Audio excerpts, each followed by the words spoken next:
के प्रति का कितना प्रेम है इसको नापने की कोई मशीन नहीं आती है, कोई मशीन।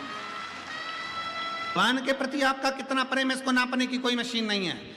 शुगर नापने की मशीन होगी, बीपी नापने की मशीन होगी, खून में कितनी, आपके शरीर में कितना खून है उसको नापने की मशीन होगी, आपकी दृष्टि कितनी लंबी कितनी छोटी है उसको नापने की मशीन होगी, श्रवण शक्ति कैसी है उसको नापने की मशीन होगी। पर आपके दिल में परमात्मा के प्रति कितना प्रेम है इसको नापने की कोई मशीन नहीं होती। इसको नापने की तो केवल एक मशीन होती है कि जब कहीं तुम्हें भगवान देवाधिदेव महादेव का दर्शन हो जाए, किसी पेड़ के नीचे कोई शिवलिंग का दर्शन हो जाए, गाड़ी से जा रहे थे एकांत में एकांतेश्वर महादेव का दर्शन हो जाए, चलते चलते किसी मंदिर के शिखर का दर्शन हो जाए, और दिल से तुम अगर हाथ जोड़ो ना जोड़ो पर दिल से तुम्हारे नेत्र भी अगर नीचे हो जाए, सिर झुक जाए, समझ लेना कि तुम्हारा प्रेम परमात्मा से प्रबल है।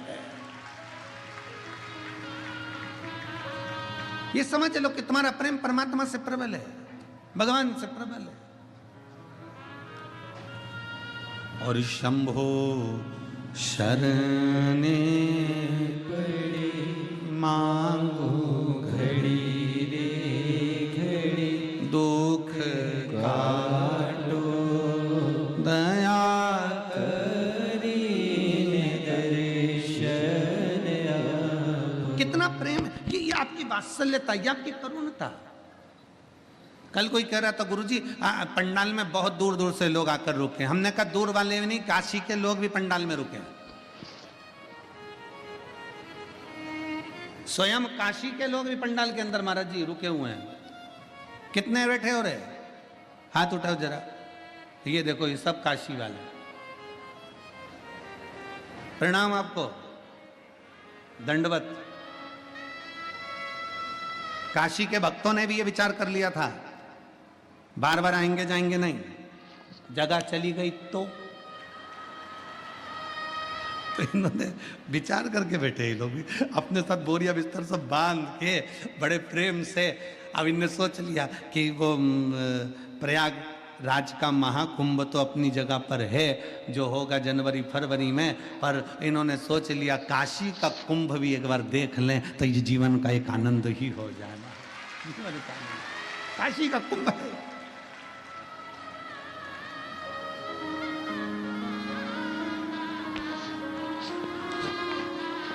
और महाराज बिहार के भी भक्त इतने ज़्यादा संख्या में आए हैं, बिहार हो, आसपास का क्षेत्र हो, बंगाल हो, विदेश के भी भक्त लोग यहाँ पर पहुँचे हैं। सबको बहुत बहुत साधुवाद है, बहुत साधुवाद। ना जाने कौन सा पुण्य आप लोगों ने करा होगा जो शिव महापुराण की कथा काशी में श्रवण कर रहे हैं।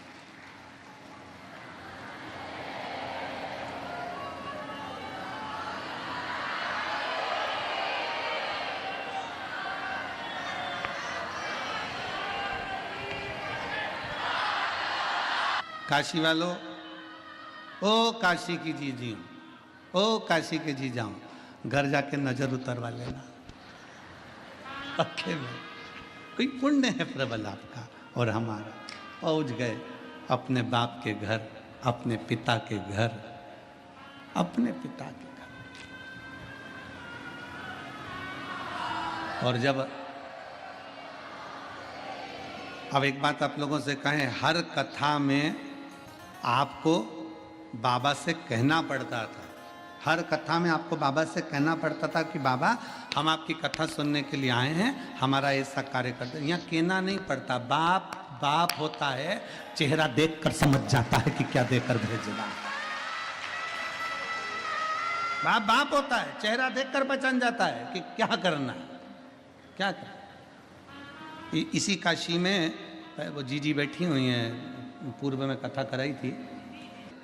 कहा नहीं महाराज जी बहुत भीड़ है, बहुत भीड़। अच्छा हाँ, फिर दर्शन करना चाहिए पर भीड़ के कारण दर्शन नहीं हुआ।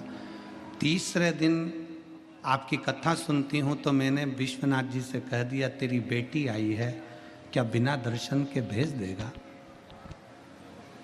क्या बिना दर्शन के भेज देगा? 3 दिन गुरुदेव कथा सुनकर मैं पंडाल से विश्वनाथ जी की गली में पहुंची और बाबा से मैंने कहा बाबा क्या मुझे बिना दर्शन के भेज देगा? गुरुदेव, एक पुलिस का सिपाही, इस उत्तर प्रदेश पुलिस का कोई सिपाही हेलमेट लगाया था, उसने आते से मुझसे कहा, माँ तुझे दर्शन हो गए कि नहीं हो गए? मैंने कहा नहीं हुए, 3 दिन से दर्शन नहीं हुए। और पुलिस का सिपाही मुझे हाथ पकड़कर विश्वनाथ जी के सामने ले जाकर खड़ा कर दिया और दर्शन कराकर भेज दिया। पुलिस का उस माँ की आंखों में, वो माँ कहती है कि मैं विश्वनाथ को देखूं कि वो पुलिस के सिपाही को देखूं, मैं विश्वनाथ जी का दर्शन करूं कि उसका दर्शन करूं।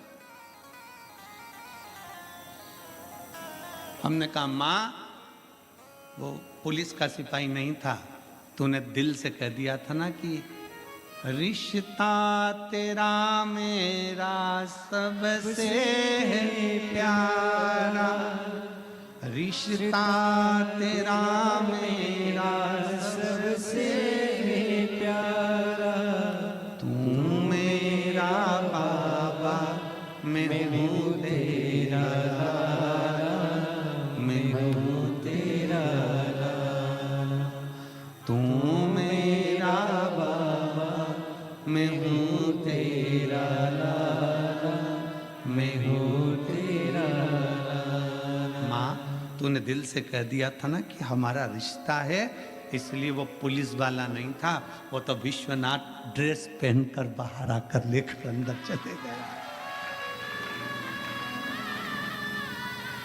वो शिव है,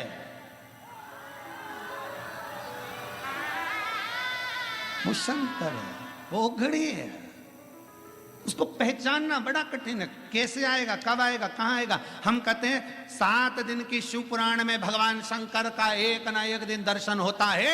विश्वनाथ की धरा पर कथा सुनने वालों कान खोल कर सुन लेना, यहां रोज दर्शन होगा, रोज बाबा आएगा, नाव पार कर कर आएगा, उधर से इधर आएगा और आकर तुम्हारे भीतर आकर तुम्हारे बीच में आकर जाएगा, वहां से यहां आएगा।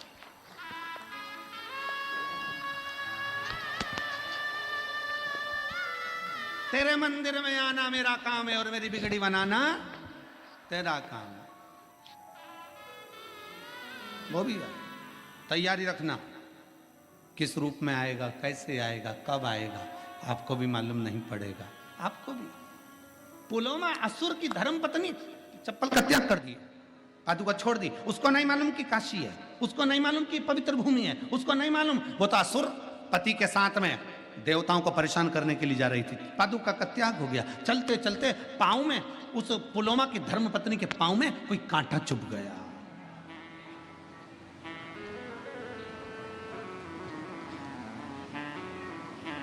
पुलोमा की धर्मपत्नी के पांव में कांटा चुभ गया। उसको ज्ञात नहीं है कि यह काशी है।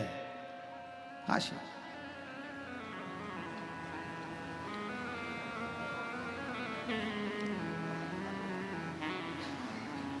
महाराज चित्तवृत्ति में ध्यान नहीं है उसके कि काशी, बस वो तो पति के साथ जा रही है, चली जा रही है और कांटा पांव में चुभ गया। कांटा चुभते से ही नीचे बैठ गई, नीचे बैठ। स्वामी स्वामी स्वामी आवाज लगाई। असुर पुलोमा आया और असुर पुलोमा ने अपनी पत्नी को कहा, क्या हो गया तुमको? पांव में कांटा चुभ गया।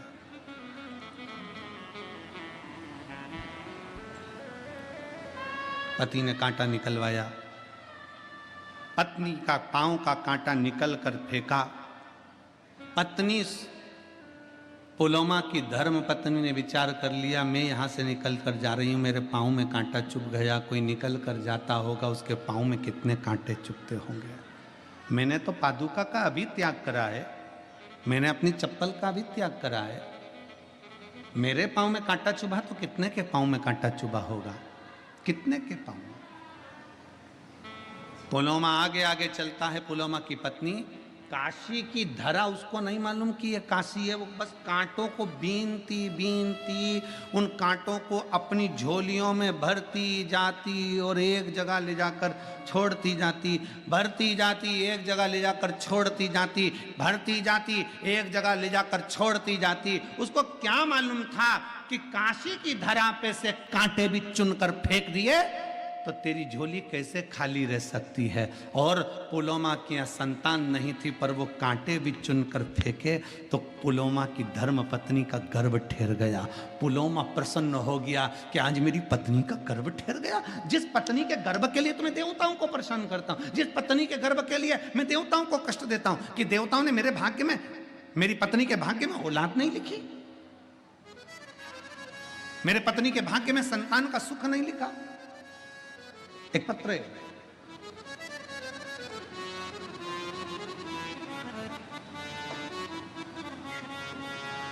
कि धना पर पुलोमा असुर की धर्म पत्नी आकर कांटा चुनकर अपनी झोली में भरकर एक और फेंक देती है, तो संतान की प्राप्ति। ये वो काशी की धरा,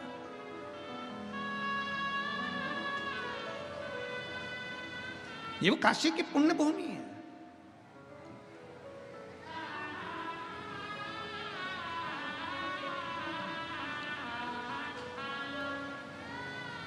केवल मंदिर में सफाई कर देने था। क्यों क्यों क्या पड़ा सीहोर वाले महाराज को कि मंदिर की साफ सफाई करो? सीहोर वाला महाराज कह देता कि सीहोर आओ तो कुबरेश्वर धाम की साफ सफाई करो। पर क्यों? कि आपके नजदीक में जो शंकर का मंदिर है, आपके मंदिर में जो शिवालय है, आपके नजदीक में जो शंकर की चौखट है, शंकर भगवान का ओटला है, मंदिर है, देवालय, ऐसा कोई भी तुम्हारे मंदिर पास में लगा हुआ है, उस मंदिर में रोज जाओ, सफाई करो, झाड़ू लगाओ, पोछा लगाओ, तुम्हारा मन पड़े जितनी निर्मलता से उसको निर्मल कर दो, साफ कर दो। शिव की चौखट को साफ करें। क्यों? एक पत्र है, गंगा जी का तट है, विश्वनाथ जी की भूमि है, सतुआ बाबा जी की पवित्र गौशाला का पावन प्रांगण है। एक तो गंगा जी का तट, दूसरा गौशाला का पावन प्रांगण, और तीसरा विश्वनाथ बाबा की धरा, और चौथा सतुआ बाबा जी का साथ में सानिध्य। तो ये तो एक आनंद ही आनंद है। बड़े भाव से दिल से बाबा से प्रार्थना करिए, सबको साथ में बोलना है, बाबा से दिल से प्रार्थना करना है। कहते हैं शिव महापुराण के पंडाल में बैठकर जो मांगा जाता है, बहुत सारे पत्र हैं, बहुत पत्र हैं, केवल पंडाल में बैठकर बाबा से जो कहा जाता है वो बाबा कैसे देता है, उसके पत्र बहुत पत्र। आप दिल से बाबा को प्रार्थना करिए, दिल से विनय करिए, दिल से निवेदन करिए, सब साथ में बोलेंगे।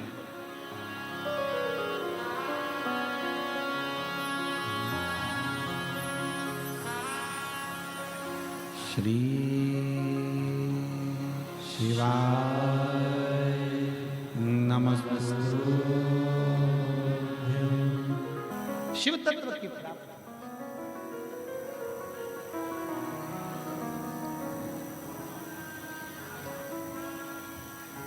शिव तत्व की प्राप्ति बाबा देवाधिदेव महादेव से अपने मन का भाव करें। जाओ शंकर के मंदिर में जाइए, चौखट पर जाइए, झाड़ू लगाइए, उसकी सेवा करिए, उसकी आराधना करिए, उसकी चाकरी करिए, उससे जाकर विनय करिए, उससे जाकर निवेदन करिए। सुनेगा क्यों नहीं सुने? उससे विनय करोगे वो सुनना प्रारंभ करेगा, उससे प्रार्थना करोगे वो सुनना प्रारंभ करेगा। शिव महापुराण की कथा कहती है, उसके दरवाजे की चाकरी, उसके दरवाजे की चाकरी कभी खाली नहीं जाती। बोल बम का नारा है, उसकी चाकरी खाली नहीं जाती। पुलोमा असुर की धर्म पत्नी ने कांटे बीने और बाबा ने उसकी झोली में एक संतान दे दी। कितना साल? पुलोमा असुर की धर्म पत्नी जब 62 वर्ष की हो गई तब तक भी उसके घर में औलाद नहीं थी। 62 वर्ष।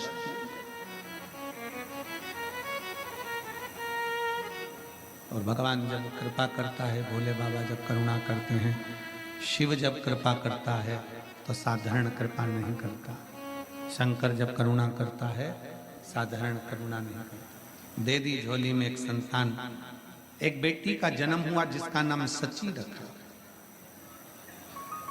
सची, उसका मन कहीं नहीं लगता।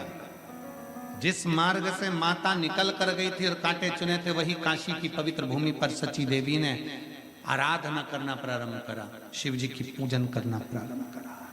अब क्या हो गया कि पुलोमा असुर की लड़की और भगवान की भक्ति, एक असुर की बेटी और भगवान की भक्ति, एक असुर की बेटी और भगवान की आराधना।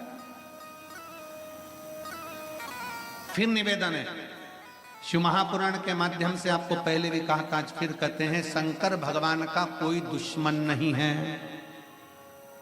शंकर भगवान का कोई विरोधी नहीं है, शंकर भगवान का कोई दुश्मन नहीं, कोई विरोधी नहीं। देवता जितना भजन करते हैं उतना असुर भजन करते हैं, किन्नर जितना भजन करते हैं उतना गंधर्व करते हैं। शंकर भगवान का जितना ब्राह्मण भजन करता है उतना ही शूद्र करता है। शंकर भगवान का जितना वैश्य भजन करता है उतना क्षत्रिय भजन करता है। शिव का कोई दुश्मन नहीं है, शंकर का कोई दुश्मन नहीं, शंकर भगवान का कोई द्रोही नहीं है, शिव का कोई दुश्मन। और रहो संसार सागर में, संसार सागर में रहिए। शिव महापुराण की कथा कहती है, अनाज में से कंकर और जीवन में से संकट। जम के बोलो क्या क्या, आवाज आना चाहिए यहां तक। अनाज में से कंकर और जीवन में से संकट कोई दूसरा नहीं निकाल सकता, अपने को खुद को निकालना है, कोई दूसरा नहीं निकालेगा। अनाज में अगर कंकर आ गया, भोजन कर रहे थे, पकवान बन गया था, मुंह में चले गया खीर, मुंह में चली गई सब्जी और उसमें कंकर आ गया, कोई दूसरा निकालेगा? जम के बोलो जरा, कोई निकालेगा नहीं। अनाज में से कंकर और जीवन में से संकट, सबका अपना अपना दुख है, सबकी अपनी अपनी तकलीफें हैं, कोई दूसरा दुख में तुम्हारा साथ नहीं देगा, कोई। कितना अंतर है भाई, जरा विचार तो करिए। तस्वीर और तकदीर में बहुत अंतर है महाराज, बहुत अंतर। तस्वीर में तो एक सेल्फी ले तो बहन भी आ जाए, जीजा भी आ जाए, जीजी भी आ जाए, छोरा भी, छोरी भी, बहू भी, सब आ जाए। तस्वीर में सब साथ दिखते हैं, पर तकदीर जब विपरीत होती है कोई साथ नहीं रहता।